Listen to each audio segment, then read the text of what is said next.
Over here in the panel, this little club sign is symbols. I'll just click that and I'll drag that out onto the page just so it doesn't snap back. And let's draw some other shapes. I'll go back here, I'll get the rectangle tool again, and I'll hold the shift key down just to constrain it to a square. And I want to make a symbol out of it, so I'll get the selection tool and I'll take this shape and I'll simply drag it into the symbols panel. You see there's a little plus sign there on the mouse pointer. It'll look a little different in Windows, but same general idea. Now it's asking for a name. I'm just going to call this square. Not necessarily yellow because I might change the color, but you see it's asking you what type. By default, and I'm not really sure why this is the default, but it's movie clip. The only reason you would ever set a symbol to movie clip is if you're creating symbols to use in Adobe Flash. So if you're using Adobe Flash, that's great. I'm not going to talk about Flash in this course, but most of the time you really want to set this to graphic. And click OK, and now we have this on here. I really don't want this because this is not a symbol. This is just sort of like the cookie cutter that we use to make the symbol, so I'm going to delete it. And now I'll take the symbol itself and I will drag the symbol onto the page. And click on the background to deselect. Let's create another symbol. I'll go over here and maybe this time I'll go back to polygon and I'll draw this. I'll hold the shift key to keep it straight and I'll make this a different color.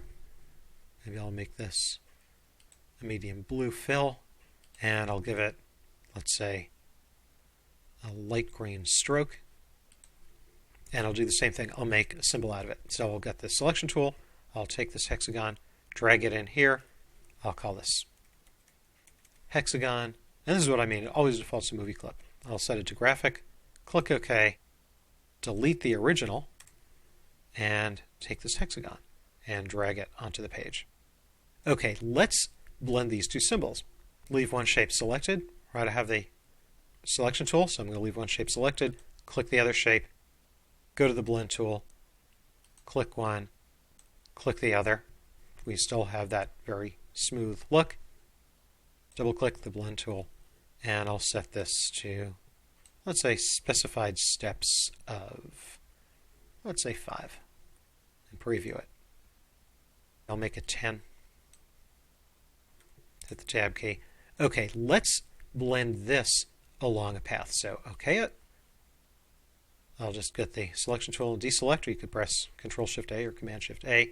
And this time maybe I'll use the pencil tool instead of the pen tool, just to be different.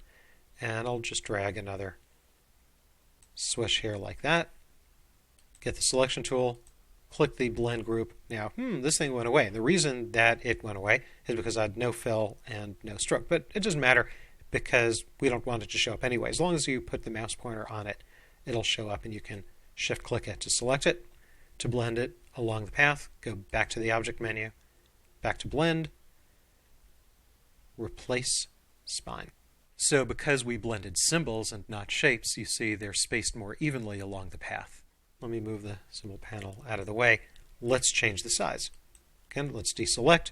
I'll double-click the first object to go into isolation mode, then a single click to select it.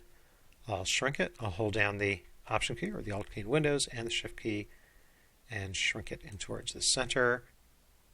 Double click to get out of isolation mode. Let's do the same with the other ending object. Double click for isolation mode, single click to select it, Option or Alt key and Shift key, shrink to the middle, and double click. And now you see this is much more smooth because these are symbols and not regular shapes. And because they're symbols means that we can edit the symbol and change the color. So let's say this hexagon, double click it. That kind of brings us into symbol editing mode. Have it selected, and I'll just change the fill color to maybe a greenish, like that. Double click on the page, and boom. Now we're blending from yellow to green, and you see that hexagon is now green. But wait, there's more. What if we blend along a solid filled path instead of an open path like the last two that I drew? Let's just take this whole thing. I'll drag it down here out of the way. You can delete it if you want. And this time, let's use an arrow. I'm going to go over here. See in the lower left corner of the symbols panel is this little button for the libraries. Click that, and let's bring up the arrows library. Let's stretch this out here a little bit. And I'm going to use maybe this arrow here. If you want to use a different arrow, that's perfectly fine. I'll just drag this onto the page. So I have the symbol up here, and I need to modify it a little bit. I'm going to double click right on the symbol, and it's going to say, hey, you're about to edit the symbol definition. That's exactly what I want. Click OK. And now we're sort of like in isolation mode, but we're symbol editing mode. If you move your mouse pointer kind of to the outer edge of this arrow, you see a little rectangle pops up. It's not going to print, it's not going to show up on the screen, but it will when we start blending it, so we have to get rid of it. So I'm just going to select it. Now it looks like the arrow is selected, but it's really not. And I'm going to delete it, and now that goes away. As long as we're here, let's give it a color. Select it. Let's go up here, and I don't think I've used red yet, so let me make that red. That's fine, and I'll just double click on the blank page. So now we're back here, and you can see not only is that red, but the symbol itself is red. Now let's make a duplicate of it. Now when you select it, you see over here it doesn't show you fill and stroke because it's a symbol. And let's make a copy of it. I'll hold down the Option key or the Alt key in Windows, and I'll just kind of drag it off to the right here. And I want to change this, but I have to turn this into its own symbol. The first thing I have to do is expand it. So I'll go up to the Object menu, expand, click OK. Now let's turn this into a symbol. So I'll take this and I'll drag this in here, and I'll simply call this arrow 2. And this is going to be a graphic symbol. OK it. Now, looks the same when you roll your mouse over it. You see it's arrow 2. I'll double click it, and let's select it, and I'll give it maybe an orange color like that. Double click the page. OK, so now I have this red symbol, which is the original arrow 26 I chose. You could choose another one. I have this orange one, which I just simply called arrow number 2. Okay, let's blend. Click one, shift click the other. Don't worry that they're not exactly straight because that's going to change in a moment. Take the blend tool, click from one to the other. If we got that blend of too many steps, double click the blend tool. And instead of smooth color, let's say specified steps. And I want, let's say, 12 of them. Hit the preview. All right. Click OK. Now let's draw a solid filled shape to blend this around. So I'll just deselect Command-Shift-A or Control-Shift-A in Windows. I'll get the polygon tool. Now right now I have no fill and no stroke. Doesn't matter if you have a fill or a stroke. Hold the Shift key down. Something like that. We're going to change the size in a moment. So get the selection tool back, leave it selected, shift click on the blend, go back to the object menu, down to blend, replace spine, and now you see, let me drag this whole thing out of the way, now you see the arrow is going around the hexagon, but it looks kind of weird because all the arrows are pointing in the same direction. What I want is for the arrows to be pointing along the path. So double click the blend tool, and that's what these two little train tracks looking things are. Turn on the preview first.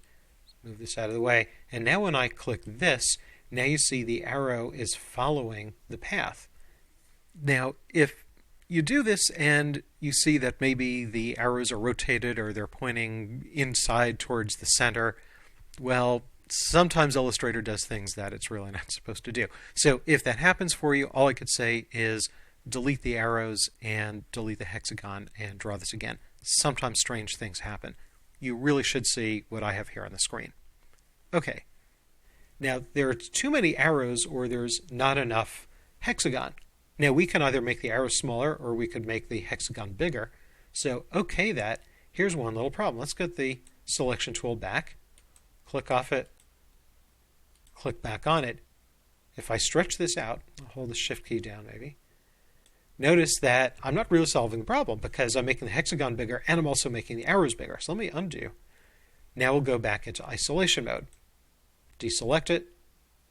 Double click the hexagon. Now select it. Now let's stretch it out, and I'll hold down the shift key to keep it in proportion.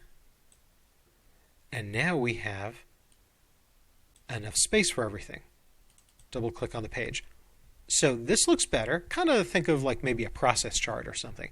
One more thing that we have to do is that although the arrows are even, we have this gap here. And the reason is that the size of the arrow isn't exactly correct for the size of the hexagon. But here's how we can fix it. We can turn this hexagon into an open path. So select it and go over here to the eraser tool. Click and hold the eraser tool. And from the flyout, choose the scissors tool. And all you want to do is put the mouse pointer somewhere on this blank edge of the hexagon and click. And look at that. All the arrows line up in proportion. And the reason is that using the scissors tool turns that into an open path, and symbols go proportionately on open paths a lot better than they do on closed paths. Get the selection tool, double click, and now we have this even chart. So you can see the symbol tool will let you do all kinds of cool things if you use a mixture of different shapes and colors and symbols.